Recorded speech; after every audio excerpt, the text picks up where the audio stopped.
In the frost-kissed heart of Moscow, where winters etch deep lines into the soul, Elena Kozlova has carried the ache of a family splintered by years of quiet betrayals. Once bound by shared dreams and stolen joys, the ties to her brother Artem and sister Dasha have thinned to whispers, leaving her yearning for the warmth that once lit their world. Dust-laden relics call to her now, promising truths buried in the past, as Elena knelt on the worn Persian rug in the dim living room of their childhood Moscow apartment. The air thick with dust and faded lavender from mother's old sachets. Sunlight slanted through cracked blinds, casting long shadows over the relics she'd unearthed. A tarnished silver frame holding a paused family photograph. Her, Artem and Dasha, frozen in a laugh from a decade ago, before the silences stretched like winter nights. Her fingers traced the glass, lingering on Artem's boyish grin, Dasha's shy curl of hair. How had they all become ghosts in this house? She pulled out her phone, the screen's glow harsh against the muted gray walls. Scrolling to the voicemails folder, she hit play. Her own voice echoed first, tentative from last Christmas. "Artem, it's me. Just wondering if you're coming home. We miss you." Silence followed, unbroken. Then another, to Dasha. "Sis, remember that park? Let's talk, please." No reply, just the automated beep, marking another abandonment. Each unanswered message piled like snowdrifts, evidence of the chasm. Proximity in texts about bills, but emotional miles unbridged. Longing twisted in her chest, a hollow ache that made her eyes sting. Why did she keep calling into the void? The family unity they all pretended at. Cultural chains binding them in polite indifference. But today, the nostalgia cracked. Elena's breath steadied, her grip tightening on the phone. No more waiting for echoes.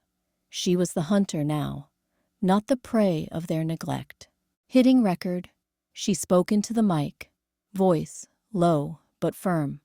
"Artem, Dasha, this is Elena. I've been thinking about us, about the spaces we leave unfilled. Meet me here, at the old apartment, next Saturday. We need to talk, really talk." She sent the messages, one after the other, watching the delivery ticks appear. Her heart raced. Would they come? Would they finally hear her? Or would the voicemails join the pile, unanswered once more? She set the phone down beside the photograph. The room suddenly quieter, charged. For the first time, the choice felt like hers alone. Not a plea, but a step toward light, filtering through the therapy window she imagined ahead. As the echoes of her recording faded, Elena sat in the dim glow of her Moscow apartment, the childhood home's faded wallpaper peeling like old skin behind her. Her phone lay on the table, screen flickering with unanswered voicemails, ghosts of her pleas for a family reunion. She had poured her heart into the messages earlier that day. "Artem, Dasha, it's been too long. Let's talk, really talk, for us." But the silence that followed was a familiar ache, twisting her longing into something sharper. She hit play on Artem's response first. His voice crackled through the speaker, clipped and distant, like a boardroom memo. "Elena, busy with the merger. Can't make it. Work's killing me. Literally. Talk later?" No warmth, no questions about her. Just the curt click of disconnection. She pictured him in his sleek office, tie knotted tight against any spill of emotion, scrolling emails while her words dissolved into ether. Then Dasha's turn. Softer, but no less evasive. "Hey sis, sounds nice, but I'm swamped with the kids' schedules. You know how it is. Always something. Maybe next month." A pause, then a hurried laugh that didn't reach her eyes, even in Elena's imagination. "Dasha, the peacemaker, weaving excuses like invisible threads to hold the family apart without ever admitting the fray. The voicemails piled up in Elena's mind, unanswered echoes of her outreach, each one amplifying the void. Her chest tightened, a wave of nostalgia crashing over her. Memories of snowy evenings in their old dacha. Laughter before the silences grew. Why did proximity feel like this? Moscow's bustle outside her window mocked her isolation, cars honking while her siblings' indifference roared louder. Tears pricked her eyes, but she wiped them away, fingers trembling as she grabbed a notebook. No more waiting in the shadows of their excuses. If they wouldn't bridge the gap, she'd map it herself. Record every cold deflection, every half-promise, until the truth stared back. Determination flickered, a spark against the melancholy fog. She pressed record on her phone, voice steadying. This is for me, for the family we might still have. But deep down, the question lingered, unanswered. Would they ever hear her call? With that resolve still fresh, the therapy room in Moscow's gray afternoon felt like a confessional booth, walls lined with books that whispered forgotten wisdom. Elena sat on the edge of the worn leather chair, her fingers twisting the hem of her sweater, eyes fixed on the floor. Mikhail Petrov leaned forward, his voice steady as a metronome. Tell me about those voicemails again, Elena. How long have you been leaving them? She swallowed, the ache in her chest blooming like an old bruise. Years, since we scattered after Mother's funeral. I call Artem after his promotions, leave messages about Dasha's silences. I'm here, I say. Talk to me. But her voice cracked, a hollow echo. Nostalgia clawed at her. Childhood dinners, where laughter once bridged the gaps, now replaced by static. The hope had sustained her, a fragile thread tying her to them. But it poisoned slowly, drop by drop, eroding her edges until she felt like a ghost in her own life. Mikhail nodded, his gaze compassionate, but unyielding.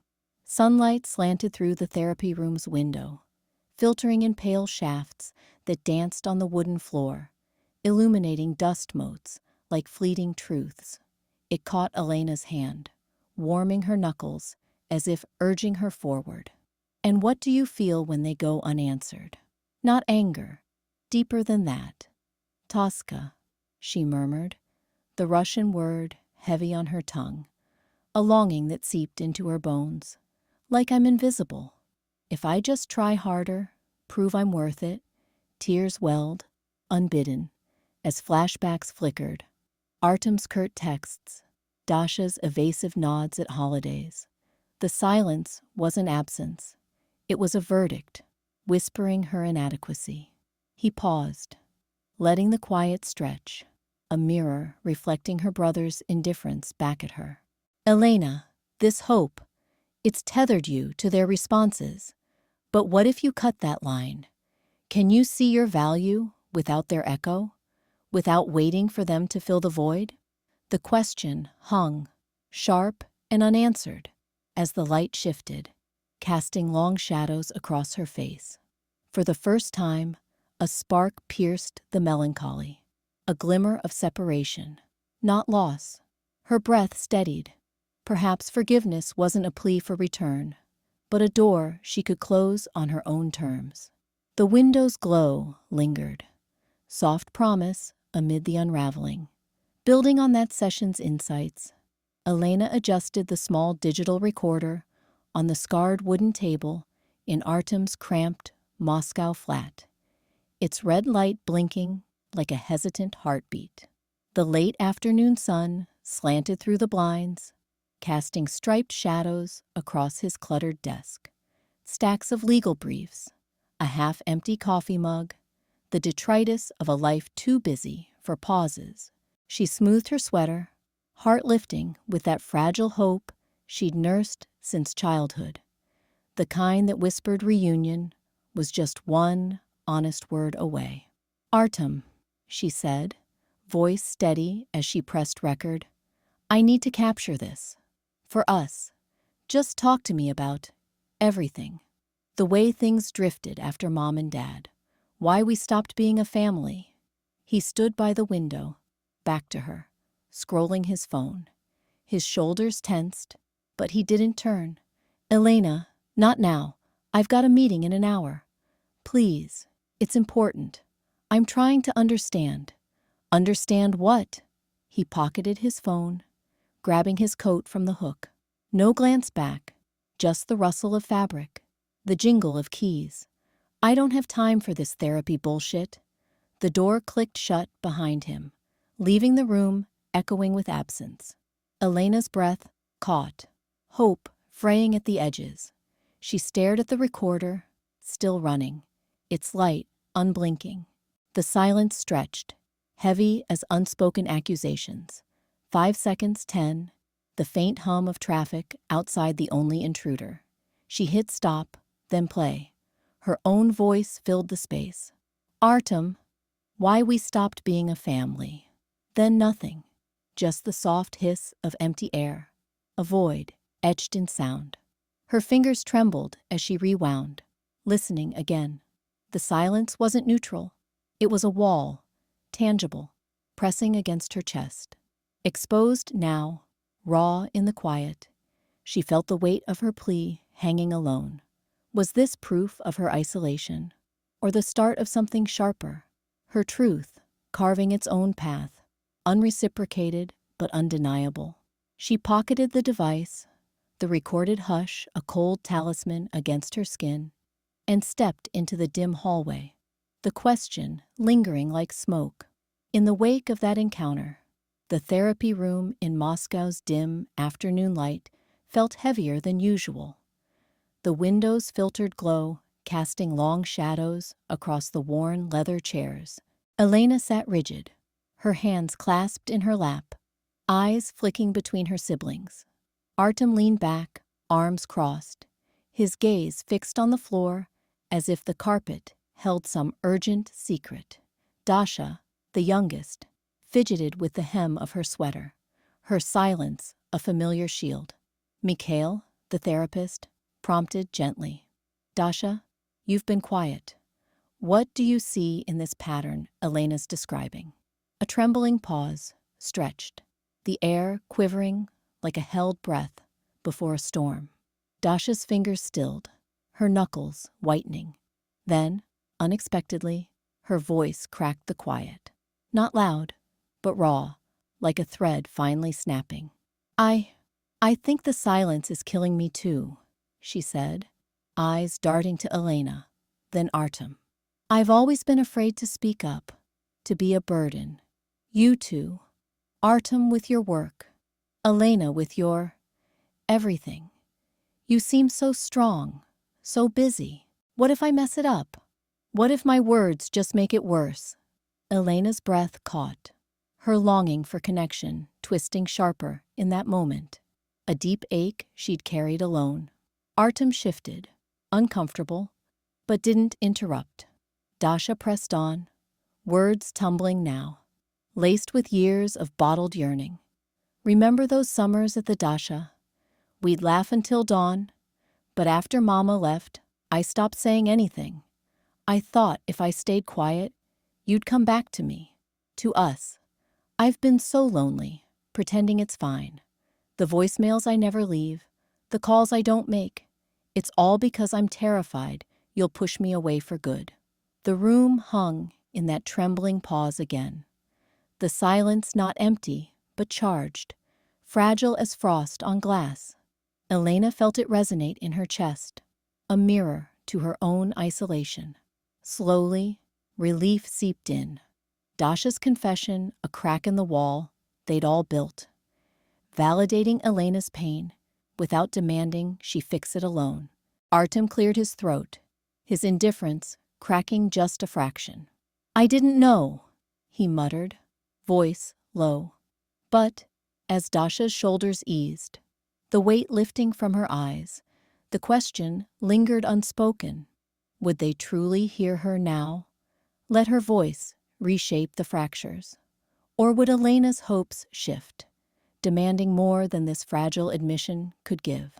Following that revelation, the therapy room in Moscow's gray afternoon light felt like a confessional booth, walls lined with muted abstracts that absorbed rather than reflected. Mikhail Petrov sat centered, his hands steady on a large whiteboard he'd dubbed the psychological map, a simple grid of names and arrows, sketching the family's invisible barriers. Elena perched on the edge of her chair, her fingers twisting the hem of her sweater, eyes darting between her siblings. Artem slouched across from her, arms crossed like a shield, his jaw set in that familiar line of deflection. Dasha fidgeted beside him, gaze fixed on her lap, as if the floor might swallow her words. Mikhail's voice cut the hush, calm but insistent. Let's map this out. Roles aren't chosen lightly. They're survival. Elena, you've been the pursuer, leaving voicemails that echo into silence. Why? Elena's throat tightened, a wave of longing crashing through her. Those unanswered messages, relics of a childhood home, now just dust and memory. I thought if I kept reaching, you'd hear me, see me. Her mind raced. Is this all I am? The one who begs? The thought pierced, heavy with the ache of abandonment. The fear that her love was a one-way street. Artem shifted, eyes narrowing. I'm not avoiding. Work doesn't stop for this. But Mikhail's marker scratched the board. Artem, protector or avoider? An arrow pointed to detachment. Career as exile. Artem's protest died unspoken. His mind flickered to boardrooms blotting out family dinners, the indifference he'd worn like armor. And Dasha?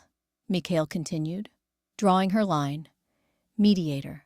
Silence as peace. You keep quiet to hold us together, but what does that cost? Dasha's voice emerged small, trembling. If I speak, I break everything. I'm the burden. Her words hung, stirring the air, cracking the siblings' practiced distance. Elena felt it, a jolt through her chest, as Dasha's confession mirrored her own buried hurt. She's lonely too, Elena thought, the realization sharpening her longing into something fiercer. Mikhail leaned back, tapping the map.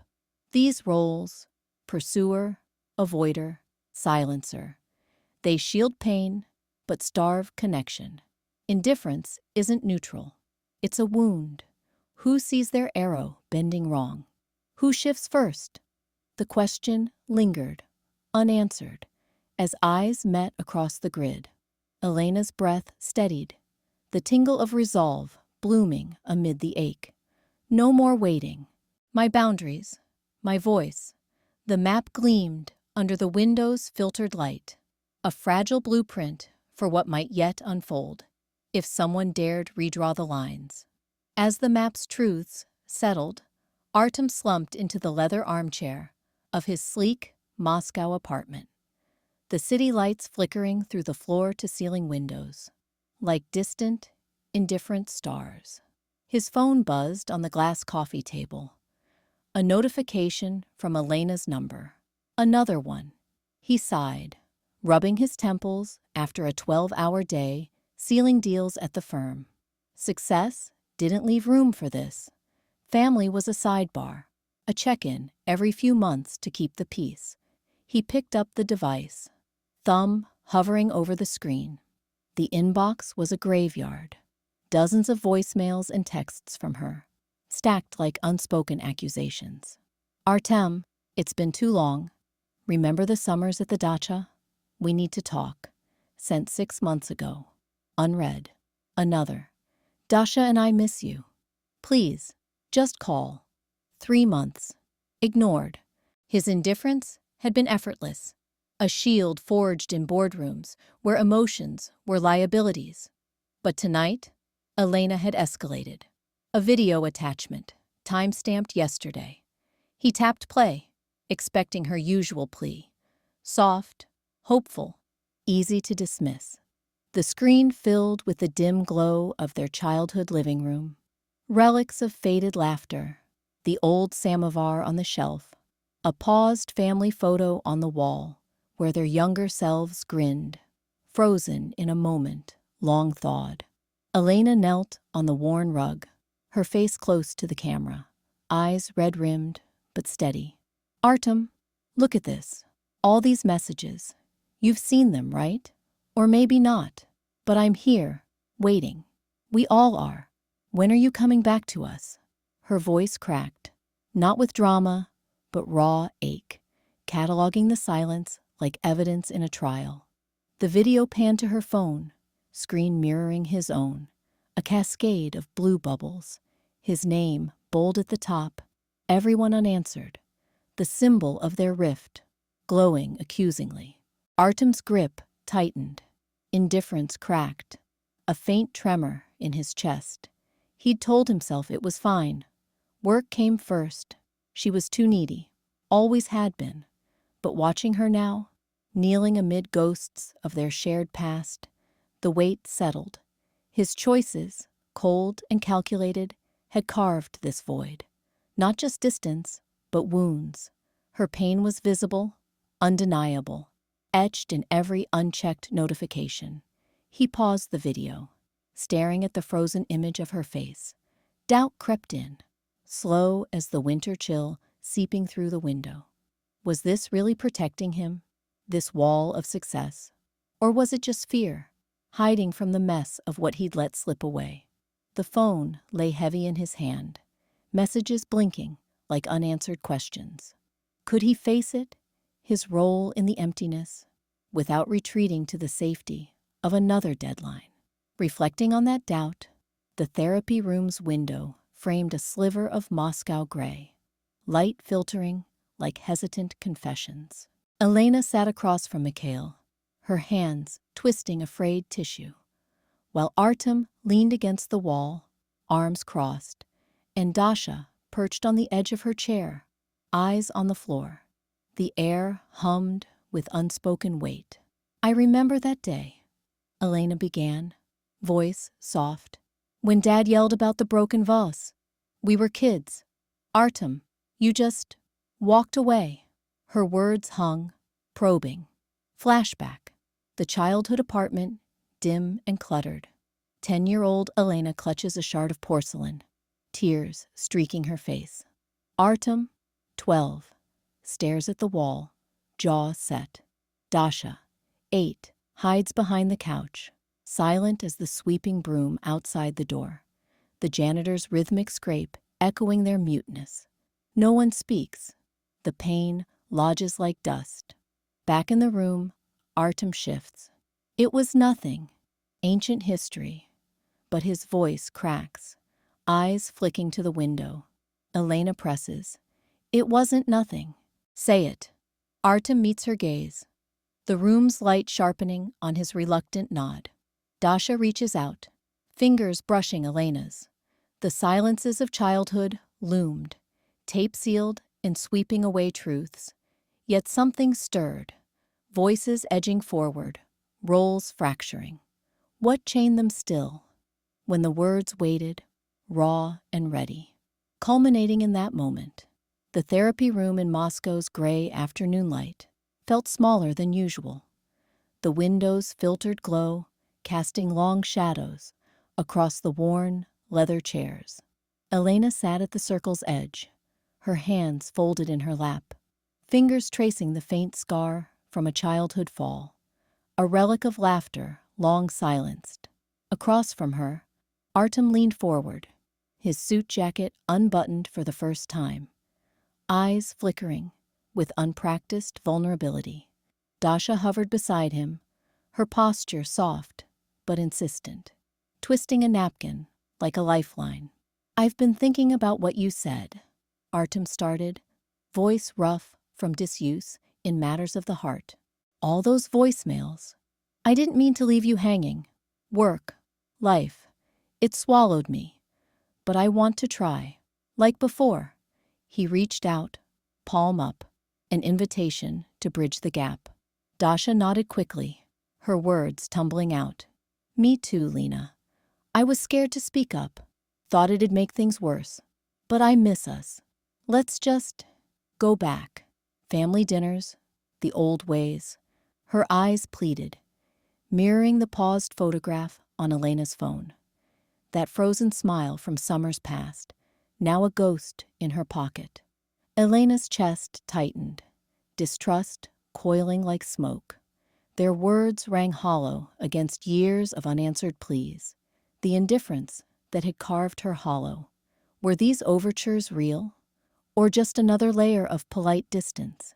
The air thickened, internal storm brewing behind her steady gaze. She could feel the pull, the old lie whispering to beg, to prove her worth one more time. But no, not again. A pause stretched, heavy and deliberate. The room's silence louder than any confession. It hung between them, a chasm no one dared cross, symbolizing all the withheld truths that had defined their bond. Elena exhaled, her voice emerging not in a rush, but measured, calm, a resolve forged in solitude. I forgive you, she said, meeting their eyes without flinching. For the silence, the absence, I release that weight from me. But I won't beg. Not for your hearts to open, not for the closeness you offer now like scraps. My love has boundaries now, ones I set for myself. Artem's hand withdrew. Dasha's napkin stilled. The pause lingered, unanswered. Could they truly let the walls crumble? Or would she walk away, attachment finally severed? The light through the window shifted, indifferent. In the aftermath of that session, Elena stepped out of the childhood home. The door creaking softly behind her, left ajar like an unspoken invitation to the ghosts inside. The Moscow morning air hung heavy, laced with the faint chill of autumn, mirroring the weight in her chest. Her legs felt leaden, each step a drag against the pavement, as if the unanswered echoes of the family sit-down clung to her shoes. No final words from Artem, no tentative bridge from Dasha, just the hollow ring of her own forgiveness offered into silence. She paused at the corner, hand gripping the strap of her bag, the fatigue settling like fog in her bones. Can I walk away without waiting for them to follow? The question gnawed, internal and unrelenting, a quiet storm behind her eyes. The open door back there symbolized it all, possibility without promise, her choice to leave space, but not linger in the threshold. She had spoken her piece in that tense room. Forgiveness, not as a plea, but as her release. No more pressuring their guarded hearts. She refused to be the one forever reaching. Turning toward the river path, Elena drew a shaky breath. The exhaustion peaked there. A dull ache from years of voicemails lost in the void. But she pushed forward, actor in her own unfolding scene. At the bench overlooking the water, she sat, pulling a small notebook from her bag. No phone this time, no recording the quiet. Instead, she scribbled, morning ritual, coffee, a walk, my words, for me. Tomorrow, she'd brew it strong, sit by her apartment window, and let the light filter in like Mikhail had described, transparency from within. As the sun crested, warming her face, the fatigue ebbed into a tentative calm, a stillness that felt earned. She stood, glancing back once at the distant silhouette of the house, door still open. But how to build these rituals solid, without that old hope sneaking in, tethering her to their indifference? The question lingered, unanswered, as she walked on, lighter now, forging her path alone.